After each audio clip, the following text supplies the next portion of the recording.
Üdvözlök mindenkit egy újabb állatbemutatón! Mivel hogy a legfrissebb kiegészítővel kaptunk egy ragadozót is, így nem lepődtem meg, amikor a szavazás eredménye ezt a félelmetes vadállatot hozta ki nyertesnek. Ha a Gyűrűk ura lenne a téma, akkor azt mondanám, hogy a kisördög zsáklakról érkezett. De mivel ez itt a Planet Zoo, ezért nincsenek zsákosok, csak erszényesek. Ezt jelzi az állat neve is, ugyanis a hivatalos neve erszényes ördög, de nevezik tazmán ördögnek vagy tazmániai ördögnek is. A vadállatunk a ragadozók rendjébe, és ezen belül pedig az erszényes nyestfélék családjába tartozik. Bizony, erszénylakon is él mindenféle szerzet és fajzat, így történetesen ördögfajzat is. Az erszényes ördög amúgy a legnagyobb termetű ma élő erszényes ragadozó. A Sarcophilus nem egyetlen tagjaként nem igazán rendelkezik nagyon közeli rokonokkal, mivel a másik két faj, a Sarcophilus laniarius és a Sarcophilus mornaensis kipusztult még a pleisztocén korban. Az erszényes ördög mérete egy kisebb kutyáéhoz hasonlítható, és valamikor Ausztrália teljes területén elterjedt volt, de visszaszorult a Tasman-szigetre. Viszont nemrég egy kisebb populációt visszatelepítettek az ausztrál kontinensre, Ausztrália legnépesebb államába, Új-Dél-Walesbe. Elsőnek George Prideaux Robert Harris tasmániai földmérő, felfedező, művész és természettudós beszélt az állatról egy előadásában a londoni Zoological Society-ben. Majd 1807-ben ő is írta le elsőnek, mint az oposszum egy fajtáját, és ő a Didelphis ursina nevet adta neki a medreszerű tulajdonságai miatt. A fotón Harris rajza látható az általa bemutatott állatokról, felül az erszényes ördöggel és alul a 20. században kipusztított erszényes farkassal. Az ördög nem tarthatta meg a Didelphis ursina nevet, mivel George Kersley Shaw, angol botanikus és zoológus ugyanígy nevezte el korábban, még 1800-ban a közönséges wombatot, amit mellékesen később ugyancsak átneveztek Wombatus ursinusnak. A wombatot az állatbemutatók 48. részében mutattam be. 1838-ban Sir Richard Owen, angol biológus, anatómus és paleontológus elnevezte Dasyurus laniariusnak, de 1877-ben átsorolta a Sarcophilus nembe. A mostani nevét 1841-ben kapta Pierre Boitard, francia botanikus és geológustól, és ez a Sarcophilus harrisii, ami annyit jelent, hogy Harris húskedvelője, tehát megtartotta kapcsolatát az első leírójával. 1987-ben próbálták újra megváltoztatni Sarcophilus laniariusra, de nem fogadták el, és megtartották azt a nevet a pleisztocén korban kipusztult fajnak.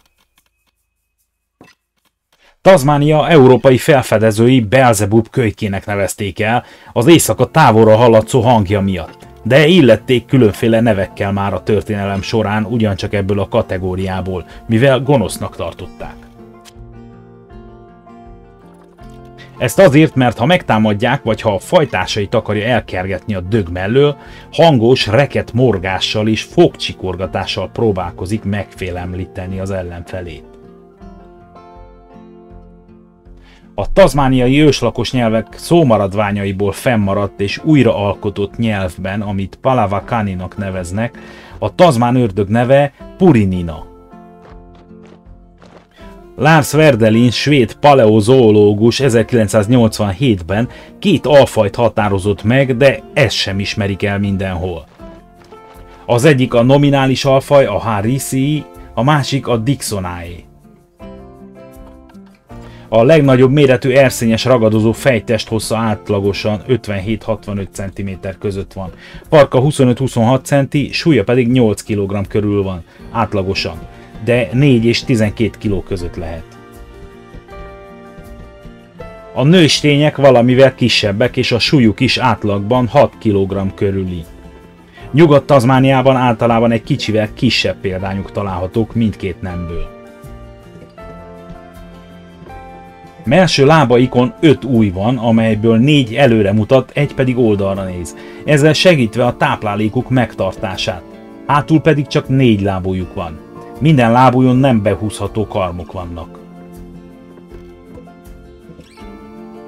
Az erszényesek esetében szokatlan módon az első lábai hosszabbak, mint a hátsók, és rövid távon a 13 km/h sebességet is elérik. A szőrzet színe általában fekete, gyakoriak a szabálytalan fehér foltok a mellkason és a faron, de a vadon élő ördögök nagyjából 16%-ának egyáltalán nincs fehér foltja. A tazmán ördögök a farkukban zsírt tárolnak, és az egészséges egyedeknek kövér a farka. Ez a farok ellensúlyként szolgál a stabilitás elősegítésére gyors mozgás közben. A farok tövében erős, csípős váladékot termelő illatmirigy van, amivel megjelöli a maga mögött hagyott talajt. Testéhez mérten a tazmán ördögnek van a legerősebb harapása a húsevő emlősök között. Állkapcsát 75-80 fokos szögben tudja kitátani, így nagyot tud harapni, és emiatt annyira erős a harapása is. Nagy húsdarabokat tud tépni, és a csontokat is összezúzza. Fogai és állkapcsa hasonlít a hiénákéra. A kutyákéhoz hasonlóan 42 foga van és kiemelkedő szemfogai, de a kutyáktól eltérően nem cserélődnek ki a fogai, hanem születéstől fogva egyetlen szett foga nő és erősödik élete során. Hosszú karmaival odukat tud ásni táplálék után keresve, de azokkal ragadja meg az áldozatait is, és párzás közben a párját is azokkal húzza közelebb. Fogainak és karmainak erőssége lehetővé teszi számára, hogy a nála jóval nagyobb, akár 30 kilós vombatokat is elkapja. Sőt, a vombatok a kedvencei. A hallása domináns érzékszerve, és kiváló a szaglása is, amelynek hatótávolsága 1 kilométer. Mivel az ördögök éjszaka vadásznak, látásuk fekete-fehérben tűnik a legjobbnak. Ilyen körülmények között könnyen észlelik a mozgó tárgyakat, de rosszul látják az álló tárgyakat. Tasmánia szigetének minden élőhelyén megtalálhatók, beleértve a városi területek széleit is, és elterjedtek az egész Tasmán szárazföldön, valamint a Robins szigeten, amely apá idején kapcsolódik Tasmánia szárazföldi részéhez. Az északnyugati populáció a Forth folyótól nyugatra és délre pedig egészen a Macquarie Headsig található. A 19. század előtt voltak populációk a Bruny-szigeten is, de 1900 óta már nincs róluk feljegyzés. Az 1990-es évek közepén illegálisan telepítették be őket a Badger, azaz Bor szigetre, de a tazmán kormány 2007-re eltávolította őket.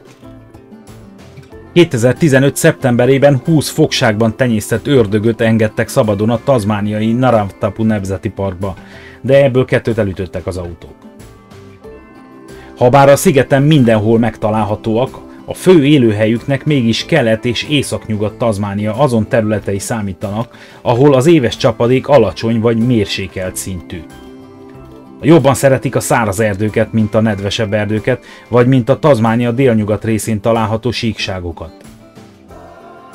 Mivel a faj nagyon alkalmazkodó, ezért az élőhelyek pusztulása kevésbé fenyegeti őket, mint az autók veszélye, vagy mint az 1990-es évek óta fertőzés útján terjedő arctumor betegség, a DFTD, ami a terjedése óta kipusztította az erszényes ördögök kb. 70%-át.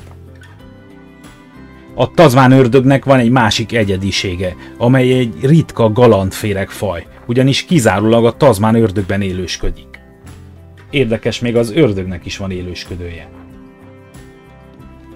2020 végén a tazmán ördögöket újra betelepítették Ausztrália szárazföldi részébe, az Aussie Ark által fenntartott menedékhelyre, új Dél-Wales Barrington Tops területére. A fosszíliák szerint több mint 3000 év óta ez volt az első alkalom, hogy ördögök éltek Ausztrália szárazföldjén. Ezen a 400 hektáros védett területen 26 tazmán ördögöt engedtek szabadon, és 2021 áprilisának végére 7 kisördög született, 2021 végére pedig már 20 kisördöggel szaporodott az állomány. Erre csak azt tudom mondani, hogy elnézve az Ausztráliában élő veszélyes állatok lajstromát, olyannyira specializálódott a kontinens élővilága a veszélyességre, hogy az ördögök jelenléte csak a jó irányba tudja mozdítani a mércét. A tazmán ördögök tudnak fára mászni, de ezt az atlétikai tudást fiatalabb korukban jobban űzik, mint idősebb korukban. Ezzel nem csak ők vannak így, míg a fiatal egyedek felmásznak akár 7 méter magasra is, addig a felnőtt egyedek már csak 2,5-3 méter magasra tudnak mászni egyenes, nagy átmérőjű fatörzseken. Ez a mászási magasság különbség ugyanúgy segíti a fiatal egyedek túlélését, mint ahogy a 113. részben bemutatott komodói sárkányokét. Az ördögök úszni is tudnak, és a feljegyzések szerint 50 méter széles folyókon is úsztak már át. Sőt, láthatóan nagy örömmel úsztak át jéghideg vízben is nagyobb távolságokat.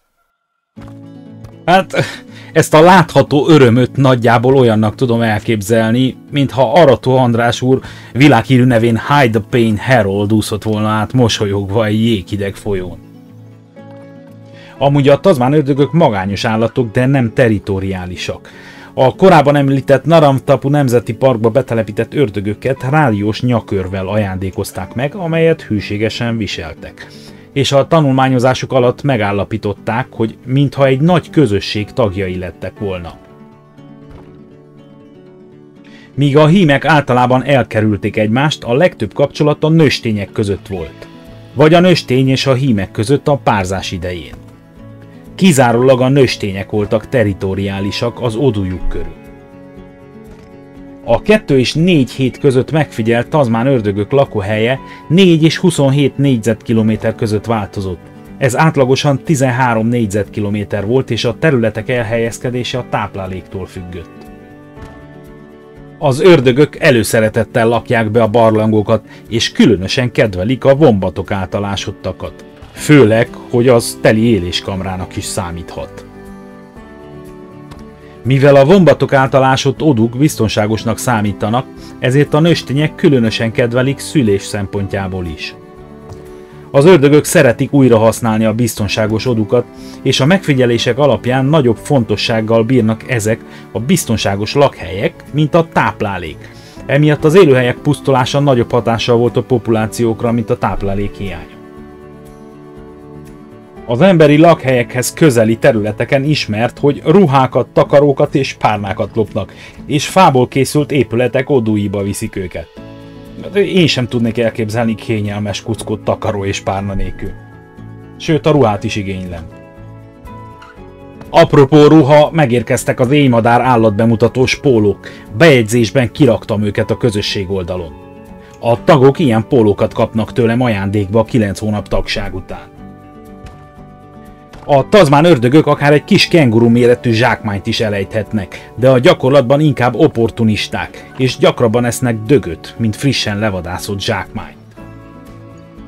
Mint mondtam, kedvelik a vombatokat, mivel azok nem szaladnak túl gyorsan, és magas a zsírtartalmuk, de azon kívül minden kisebb emlőst megesznek, beleértve a házi juhokat és nyulakat is. Ugyanakkor a pingvineket is vadásszák. Azon kívül megesznek más madarakat, halat, rovarokat, hüllőket, békákat, még az ebihalakat is, de megeszik a gyümölcsöket és a zöldségeket is. Étrendjük változatos, és azt esznek, ami van. Mielőtt az emberek kipusztították volna az erszényes farkasokat, az ördögök veszélyt jelentettek azok kölykeire is. Ez gondolom vendetta is lehetett, ugyanis az ördögnél nagyobb erszényes farkas viszont az ördögöket pusztította. Az emberi lakhelyek közelében ellophatják és megrákcsálhatják a cipőket is. Őszintén inkább egy ördög lopja el a cipőm, mint hogy egy mérges kígyó vagy egyéb valami költözzön bele.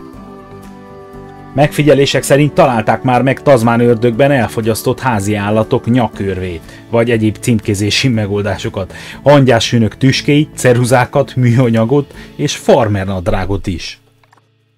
Tudtommal a farmer épp nem tartózkodott a nadrágjában a tett idején. Harapásuk elég erős ahhoz, hogy átharaphassák vele a fémcsapdákat, és többször szöktek már meg fogságból ennek a tulajdonságnak köszönhetően, habár akár az éléskamrát is feltörhetik. Mivel a nyulak és a kisebb kenguruk gyorsabbak, mint ők, ezért inkább a betegség miatt lelassult állatokat támadják meg. Képesek szaglással megállapítani, ha az áldozatuk beteg és gyengébb, emiatt lassú. Ismeretes, hogy képesek akár a dögöt is kiásni. Van olyan feljegyzés is, miszerint betegségben elpusztult lovat ástak ki. Ugyanakkor, mivel a táplálkozást az anatómiailag puhább részekkel kezdik, vagyis a hastáikkal, megtörténhet, hogy egy több napig tartó lakoma idejére egyenesen beköltözzenek az őket vendégül látó nagyobb tetembe, vagyis belülről emésztik fel az áldozatot. Naponta megeszik saját testsúlyuk 15%-át, de ha lehetőség adódik, ennél többre is képesek. Mindössze fél óra alatt meg tudják enni saját súlyuk 40%-át is. Egy ilyen kiadós lakoma után hajlamosak odébb tántorogni és pihenni, vagyis sziesztázni a jobb emésztés érdekében, ami valószínűleg annak köszönhető, hogy nincs a környezetükben olyan nagyobb ragadozó, amely ilyenkor veszélyt jelentene számukra. Egy-egy kisebb méretű zsákmány teljes tetemét szőröstől, bőröstől tudják eltüntetni, ezzel megakadályozva olyan rovarok szaporodását, amelyek károsítanák az állatállományt. Ezzel pedig a gazdáknak jó szolgálatot tesznek, tehát pozitívum is van bennük. Az étkezési szokások és a zsákmány fajtája függ az évszaktól is, ugyanis télen inkább közepes méretű állatokat ejtenek, míg nyáron inkább nagyobb zsákmányra hajtanak. A fiatalok hajlamosak fára mászni madártojásokért és gerinctelenekért, kis madarakért is. Habár főleg magányos állatok, voltak megfigyelések, miszerint közösen vadásztak. Egyik ördög kiűzte a zsákmányt a rejtek helyéről, míg a másik levadászta. Egyedülálló tulajdonságuk a ragadozó emlősök között, hogy habár általában magányosan vadásznak, az elejtett zsákmány elfogyasztására szívesen látják fajtársaikat is, sőt, mi több, hangosan hívják őket. Valószínűsítik, hogy ilyenkor inkább megosztják a táplálékot, mint hogy az kárba vesszen és megrothadjon. Egy ilyen közös étkezés alkalmával akár 12 tazmán ördög is együtt lakomázhat, habár általában 5-6 egyedes csoportok gyűlnek össze az e fajta közösségi tevékenységre. A lakoma alatt csapott zaj hangossága általában attól függ, hogy mekkora a zsákmány és hány egyednek jut még belőle. Amennyiben a táplálékforrás nagyobb, kevesebb az ütközés az egyedek között. Általában viszont előbb a domináns egyednek jól kell laknia, közben megküzdve minden kihívóval, utána ehetnek a többiek is. A dominancia meghatározása legtöbbször hangokkal és fizikai testtartással dől el, de van, amikor valóban harcolnak is. A valódi harc esetén két lábra is állhatnak, ilyenkor a mellső lábaikkal és a fejükkel lögdösik egymás vállát. Egyesek szumó birkozáshoz hasonlítják ezt a fajta verekedésüket. Néha rendesen megsebesítik egymást, emiatt a felnőtt hímeken több heg is látható, a szájon, a fogak körül, valamint a hátukon, ugyanis a domináns hím miután megfutamította a kihívóját, annak menekülése közben a hátát harabdálja. A szigeten élő óriás erszényes nyestek nagyobb állatokat ejtenek el, viszont általában nem tudják befejezni a lakomájukat, mivel elkergetik őket a tazmán ördögök, míg a foltos erszényes nyestek kisebb állatokat ejtenek el, így be tudják fejezni az evést még mielőtt ördög érkezne a közelükbe. A tudósok azt feltételezik, hogy emiatt kisebb az óriás erszényes nyestek populációja a szigeten. Általában az erszényes nyestféléknél az emésztés nagyon gyors, de a tazmán ördögnél ez a többi fajhoz képest lassú, vagyis több óra is kell, amíg a táplálék áthalad rajtuk. A székelés is közösségi tevékenység, ugyanis a tazmán ördögök általában visszatérnek ugyanazon közös helyekre nagy dolgukat elvégezni. Közösségi latináknak nevezik ezeket a helyeket. Na, nem ők, hanem a tudósok. A tudósok kommunikációt is sejtenek ezen székelési tevékenység között, és egy-egy végtermék a testükhöz mérten nagyon nagy tud lenni. Mit meg nem mérnek néha egyesek? Akár 25 centi kábelt is le tud fektetni egy-egy tazmán ördög. Na, kiveséztük a táplálkozást és a székelést. Számítógépes nyelven mondva megvolt az input és az output. Térjünk át a szaporodásra. A nőstények jellemzően 2 évesen lesznek ivarérettek, ekkor kezdenek szaporodni. Onnantól kezdve évente egyszer megtermékenyülnek és több petesejtet is létrehoznak, amikor tüzelnek. A párzás márciusban történik, védett helyen, éjjel és nappal egyaránt. Habár a tenyésztéssel kapcsolatos újabb tanulmányok a párzási időszakot február és június közé teszik. A hímek ebben az időszakban harcolnak a nőstényekért, és a domináns hím párosodik. Elsőnek. Amennyiben és amikor a domináns hím nem vigyáz a nőstényre, akkor az más hímmel is párosodik. Ugyanakkor a hímek is több nősténnyel is párosodnak. Emiatt a hímek a párzási időszakban vagy az óduban tartják a nőstényeket, vagy akár viszik magukkal, ha például inni mennek. A hímek akár 16 utódot is nemzhetnek életük során, míg a nőstények átlagosan 4 párzási időszakot és 12 utódot hoznak a világra. Elméletileg ez azt jelenti, hogy az ördög populáció évente megduplázódhat, és a fajt elszigetelheti a magas mortalitástól.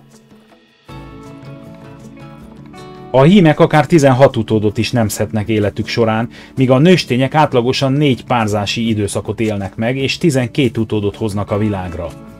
Elméletileg ez azt jelenti, hogy egy ördög populáció évente megduplázódhat. A vemhesség 21 napig tart, és az ördögök 20-30 fiatalt hoznak világra, amelyek rögtön születés után felmásznak az erszénybe, ahol amúgy 4 mellbimbó várja őket. Ezért a felfele mászás nagy versengéssel történik. Amint egy újszülött elérkezik az erszényben levő mellbimbóhoz és rácuppan, a mellbimbó kitágul a kicsiben, vagyis beleszorul, és így a kicsi nem esik ki az erszényből. Ha egyszer eljutottak a jövőt jelentő erszénybe és rácuppantak a cicire, gyorsan fejlődnek. Általában a fiatalok 60%-a nem éri meg a felnőtt kort, és a hímek esetében nagyobb a pusztulás aránya. Az elválasztás általában márciusban történik, amikor a zsákmány nagyobb mennyiségben van, ezért a fiatalok könnyebben boldogulhatnak. Az ivarérettséget 2 éves korukban érik el, és a vadonban általában kevesen érik meg az 5 évnél idősebb kort.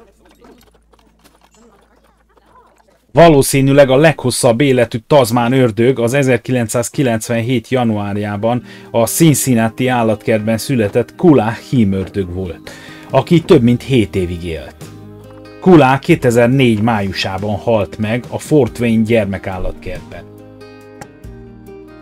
Az ördög ausztrál szárazföldről való eltűnésének oka nem tisztázott, de hanyatlásuk egybeesik az éghajlat hirtelen megváltozásával és az őslakos ausztrálok és dingók elterjedésével, de pontosan nem ismertek az okok. A tazmán ördög létezését a kölyköket nevelő anyák odujának megszüntetése mellett legfőképp az utóbbi időben elterjedt rák befolyásolja, amely a 90-es évek óta nagymértékben pusztította az állományt. 2008-ban a tazmán ördögökben nagy mennyiségben találtak potenciálisan rákkeltő, égésgátló vegyi anyagokat. 16 ördögtől származó zsírszövetben végzett tesztek eredményei magas szintű hexabrom-bifenilt, azon kívül pedig dekabrom-difenil étert mutattak ki. A hexabrom-bifenil a polibrómozott bifenilek osztályába tartozó anyag, nagyon mérgező, perszisztens organikus szennyező anyagként osztályozott, és a 2001-es Stockholmi Egyezmény által betiltották a használatát. Rendkívül tartós a talajban és a mikrobiális lebomlás tekintetében. Célszerve az endokrin rendszer. Amíg nem volt betiltva, égéskésleltetésre használták például műanyagokban, ahol melegedés volt, például motorok, rádió és tévé alegységei. Ugyanakkor égéskésleltető adalékanyagként festékekben és lakkokban és az autókárpitozásban használt poliuretánhabban. Ezt a leírást a Nagyszebeni Egyetem weboldalán találtam róla, a forrást megjelöltem a leírásban. Egyes szakértők becslése szerint a tazmán ördögök populációja több mint 80%-kal csökkent az 1990-es évek közepe óta, és 2008-ig csak körülbelül 10-15 ezer egyed maradt a vadonban. A faj sebezhetőként szerepelt a 2005-ben hozott tazmániai törvényben, és 2006-ban Ausztráliában is. Ugyanakkor a Természetvédelmi Világszövetség 1996-ban még a nem fenyegetett kategóriába sorolta, de 2009-ben átminősítette a veszélyeztetett kategóriába. A megfelelő vadmenedékek, mint például a Savage River Nemzeti Park északnyugat Tasmániában reményt adnak a túlélésükre. A tazmán ördög ikonikus állat Ausztráliában és különösen Tasmániához köthető. Az állatot a Tasmanian National Parks and Wildlife Service emblémájaként használják, és az egykori Tasmán-ausztrál futballcsapat, amely a Victorian Football League-ben játszott, Devils néven volt ismert. A Hobart Devils egykor a National Basketball League tagja volt. Az ördög több emlékélmény is megjelent Ausztráliában az évek során. A tasmániai Cascade Brewery gyömbéres sört árul, a címkéjén Tasmán ördög látható. 2015-ben a Tasmán ördögöt választották Tasmánia állam emblémájának. Az ördögöket az 1970-es években kezdték használni ökoturizmusként, amikor a tanulmányok kimutatták, hogy a tengeren túlon Tasmániáról gyakran csak az állatokat ismerik, és a marketing miatt egyes ördögöket promóciós körútra vittek. A Tasmán ördög nemzetközileg valószínűleg leginkább a Bolondos dallamok, eredeti címén Looney Tunes amerikai rajzfilm sorozat rajzfilm figurájának, vagyis Taznek köszönhetően vált ismerté 1954-ben. Mondjuk az akkoriban kevésbé ismert hangos hiperaktív rajzfilm figurának nem sok köze van a valódi állathoz. 1957 és 1964 között néhány rövidfilm után a karakter eltűnt, egészen az 1990-es évekig, amikor megszerezte saját műsorát, a Tasmaniát, és ismét népszerűvé vált. 1997-ben egy újságjelentés megjegyezte, hogy a Warner Brothers védjeggyel látta el a karaktert, és bejegyeztette a Tasmanian Devil nevet. Jogi ügyek sem álltak távol a dologtól.